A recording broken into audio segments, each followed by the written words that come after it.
बिस्मिल्लाहिर्रहमानिर्रहीम। अस्सलाम वालेकुम दोस्तों, हम इस वक्त जो पढ़ रहे हैं वो आपको पता है हमारा टॉपिक अकम्प्लिस ही है। आप रोज़ पूछते होंगे कि टॉपिक अकम्प्लिस ख़त्म नहीं हो रहा। ये एक टॉपिक है, क्वेश्चन नहीं है। इसके साथ आपको 4, 5, 6 चीज़ें आपकी क्या होंगी, सम अप हो जाएंगी, तैयार हो जाएंगी। एक्चुअली ये नेक्सस है। आज मैं लेक्चर शुरू करने से पहले बता दूं कि आज एग्ज़ामिनर जो पहुंच गया है ना, वो एक जगह पे नहीं खड़ा, वो एक जगह से सवाल नहीं पूछेगा। वो पूछेगा what is accomplish, what is evidentiary value, ठीक है। फिर हाउ अकम्प्लिस बिकम हाउ और when accomplice become approver,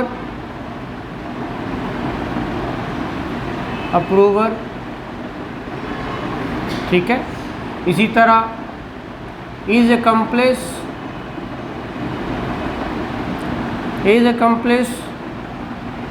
made confession,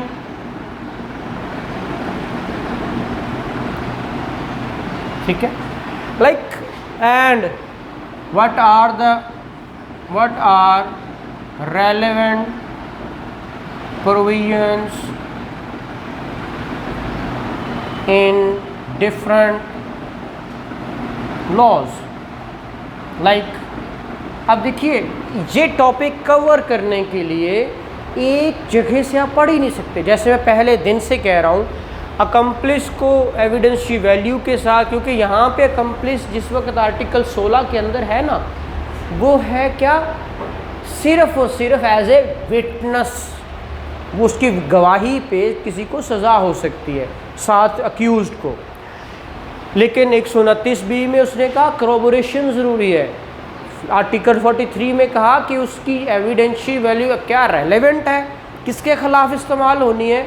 उसने कहा कन्फेशनल स्टेटमेंट है उसकी, तो वो उसी के ख़िलाफ़ इस्तेमाल होगी। अगर होगी तो किसी दूसरे के ख़िलाफ़ होगी तो फिर वो क्या होगी, सर्कमस्टांशियल, जिसको हमने कहा ये स्टेटमेंट अकम्प्लिस की क्या होती है, इनकल्पेटरी या कल्पेटरी और एक्सकल्पेटरी, ठीक है। तो ये वो आर्टिकल 43 है। फिर उसने कहा कि अगर अकम्प्लिस पार्टनर इन क्राइम है तो फिर ये क्या करेगा, अप्रूवर भी बनेगा। अगर इसको अप्रूवर बनाना है तो आज एक्चुअली जो टॉपिक है वो हमारा, अगर क्वेश्चन है how accomplice become an approver, what is approver, what is procedure of approver given in relevant laws.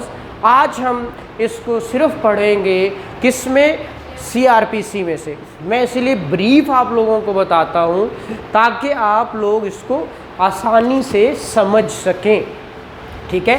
तो आज हम 337 से लेकर 339A तक की बेयर रीडिंग करेंगे, जो कि अकम्प्लिस को अप्रूवर बनाने के लिए कौन बना सकता है, टेंडर। अब हमने कहा क्या की जाएगी, इसको पहले टेंडर की जाएगी, क्या, पार्डन, टेंडर ऑफर, क्या की जाएगी, ऑफर की जाएगी पार्डन। कौन करेगा, क्या किस ऑफेंस में करेगा, किसकी ये पार है। अगर वो पार टेंडर की जाती है और वो उसको एक्सेप्ट कर लेता है तो फिर उसको क्या करना पड़ेगा, ट्रू एंड फुल डिस्क्लोजर करना पड़ेगा, ट्रू एंड फुल डिस्क्लोजर। अब देखिए ये क्या है, उस पर चेक्स हैं, ठीक है।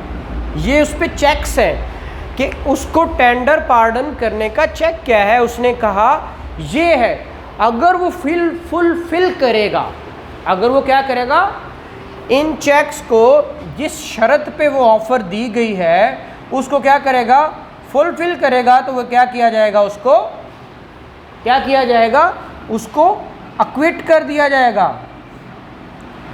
और अगर नहीं करेगा तो उसको ट्रायल होगा और उसको सज़ा होगी। इसकी नहीं बल्कि उस ऑफेंस की भी जो उसने झूठ बोला, लेकिन उसके लिए इजाज़त लेनी पड़ेगी हाई कोर्ट से।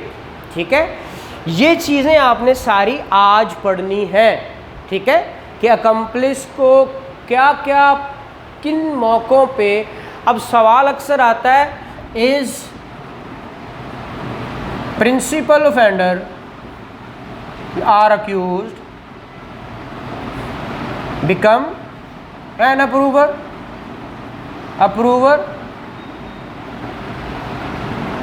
and what is the procedure? If yes, what is the procedure?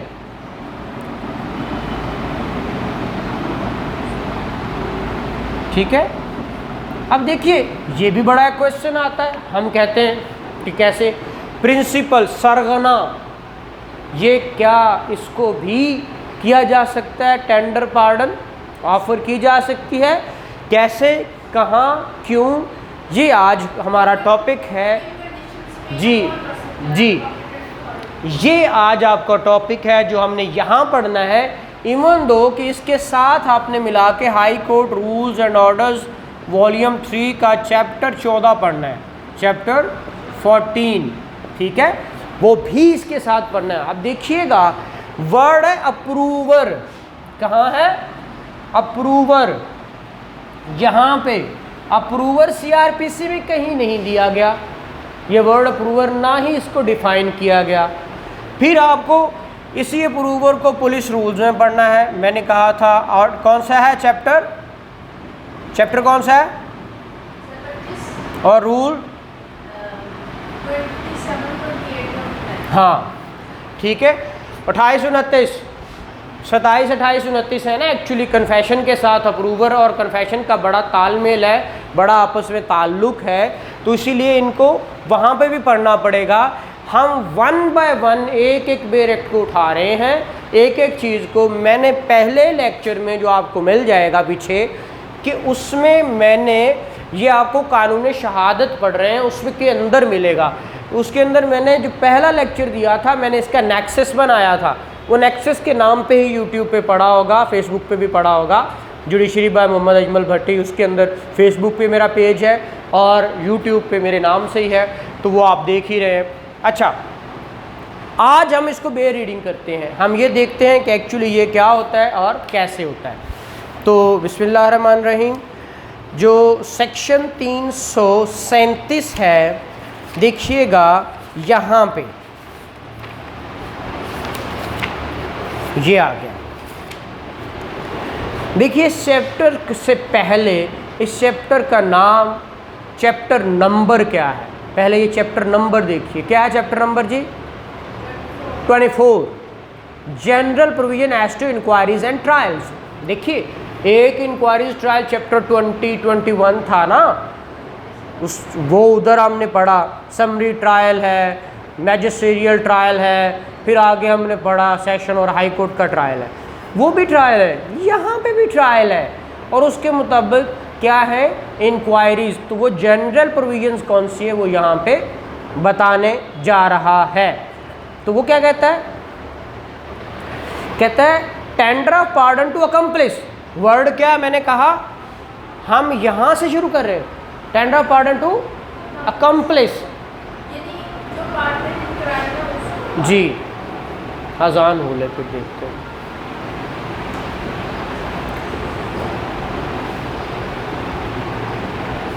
जी हमने कहा tender of pardon to accomplice. अब देखिए अकम्प्लिस को ही टेंडर पार्डन करनी है, इसलिए हमने वो आर्टिकल 16 से शुरू किया था और यहाँ पहुँचे हैं। In the case of any offence triable exclusively by high court और कोर्ट ऑफ सेशन। ये किन किन ऑफेंसेस की बात कर रहे हैं, जो ट्रायबल बाय हाई कोर्ट। हाँ जी, any offence punishable with imprisonment which may extend to 10 years, जिसकी सज़ा 10। हाँ जी हाँ जी, ये जो पहला चेक है आर, या फिर any offence punishable under section 211 PPC with imprisonment which may extend to 7 year. देखिए उसने पहला जनरली 10 कहा था, लेकिन ये ऑफेंस भी ऐड कर दिए, उनके अलावा ये ऑफेंस भी है। कौन से? पहले 211 with imprisonment which may extend 7 or any offence under any of the following section of Pakistan Penal Code, namely ये offence 216A, 369, 401, 435 and 477A. The officer in charge of prosecution in the district में, अब हम कह रहे थे कि कौन करेगा पार्डन ऑफर टेंडर, उसने यहाँ पे कह दिया इन ऑफेंसेस में जो ट्राइबल बाय हाई कोर्ट और सेशन है उसके अंदर जो incharge prosecution in the district होगा में at any time any stage of the inquiry investigation or inquiry into or the trial of offences with the view to obtaining the evidence, क्या किसके लिए, एविडेंस लेने के लिए, of any person supposed to have been directly or indirectly concerned, चाहे उससे directly उसका वास्ता है या indirectly concerned in or privy to the offence, उस ऑफेंस के साथ, ठीक है। टेंडर ऑफ पार्डन मसलन कौन कर सकता है, हाँ जी, पार्डन टेंडर कर सकता है to such person on condition of his making a true and full disclosure होना चाहिए। यहाँ पे ट्रू डिस्क्लोजर लिखा हुआ आपके पास भी नहीं, हाँ, full and true disclosure of the whole of the circumstances within his knowledge relative to the offense to and to every other person concerned, whether as principal or abettor in the commission thereof, ठीक है। उनके बारे में उनसे evidence लेने के लिए किसी एक शख्स को क्या किया जा सकता है, टेंडर ऑफर की जा सकती है। और इन ऑफेंसेस में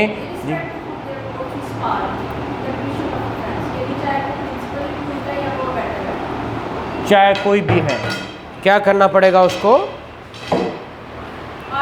पार्डन टेंडर करेगा कौन, district incharge of prosecution. Proviso provided that no person shall be tender pardon who is involved in the offence relating to hurt और qatl without permission of the victim. अगर देना है इजाज़त टेंडर पार्डन करनी है कत्ल में या हर्ट में, तो पहले प्रिंस विक्टिम से और any case their heirs of the victim, अगर कत्ल है तो फिर हेयर से। फिर टेंडर पार्डन करनी है तो पहले इजाज़त लेनी पड़ेगी किसकी, अगर तो हर्ट है तो फिर विक्टिम मौजूद है, और अगर मर गया कत्ल है तो फिर लीगल हेयर से इजाज़त लेनी पड़ेगी। किसके लिए, टेंडर पार्डन करने के लिए। Every magistrate who tender a pardon under subsection 1 shall record his reasons so for so doing। अब उसने पहले पीछे कहा है कि जी हाई कोर्ट और सेशन, लेकिन अगर अब कोई मैजिस्ट्रेट करेगा, अगर कोई मैजिस्ट्रेट टेंडर कर रहा है पार्डन, तो फिर वो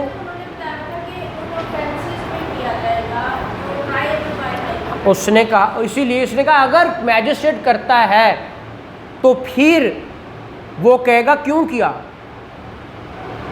shall record his reason for so doing and shall on application made by the accused furnish him with a copy of such a record।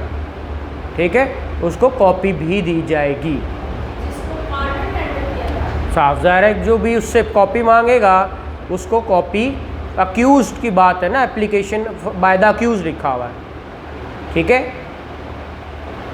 फिर provided that the accused shall pay for the same unless the magistrate for some special reason thinks fit to furnish if free of cost। उसने कहा अगर copy उसको ये कहा जाता है कि फ्री दे तो फ्री देनी, अदरवाइज उसकी कॉपी के पैसे उससे लिए जाएंगे। और every person accepting a tender, देखिए सुनिए, उसने कहा हर वो शख्स जो एक्सेप्ट करेगा tender under this section shall be examined as a witness in subsequent trial.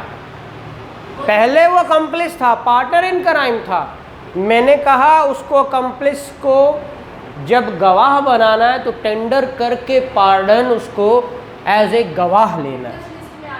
जी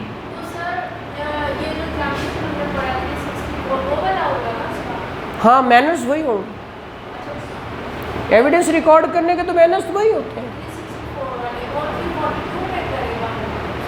वो स्टेज जो भी हो, हमने कन्फेशन के स्टेजेस पढ़े हुए हैं ना, तो ये उसने कहा है ना कि पार्डन करने का भी कोई भी स्टेज हो सकता है, स्टेज ऑफ इंक्वायरी और ट्रायल और इन्वेस्टिगेशन, एनी स्टेज हो सकता है ना, उसने पीछे कहा है आपको, ठीक है। 2A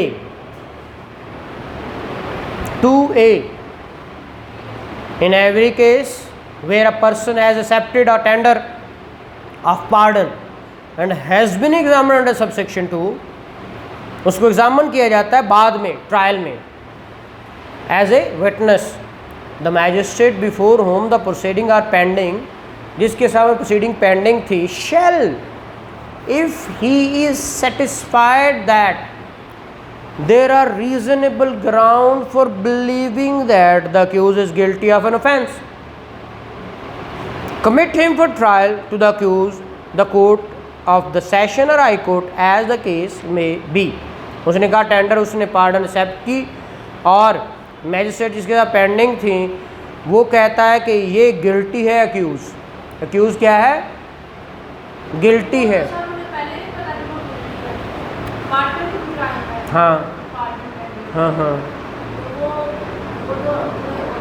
पहले एक्सेप्ट कर ली ना, पहले एक्सेप्ट की ना, फुलफिल नहीं किया।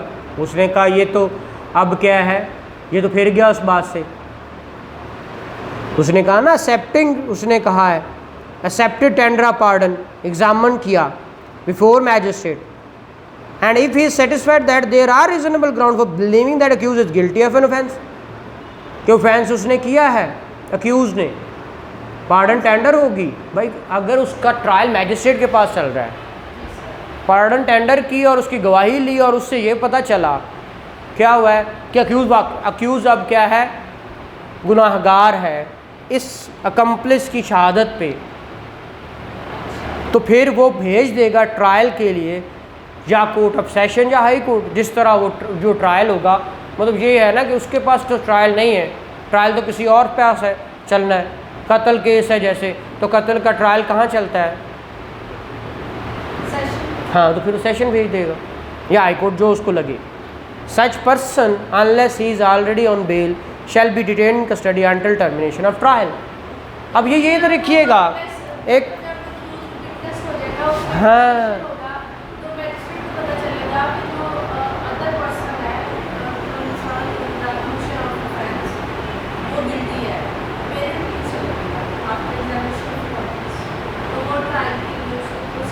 हाँ, जहाँ भेजना है, जहाँ जिसकी है उसके पास। हाँ, अब देखिए एक और बात, अगर तो वो बेल पे है, कौन पहले जो अकम्प्लिस है, तो उसको कमिट इनटू कस्टडी कर लिया जाएगा।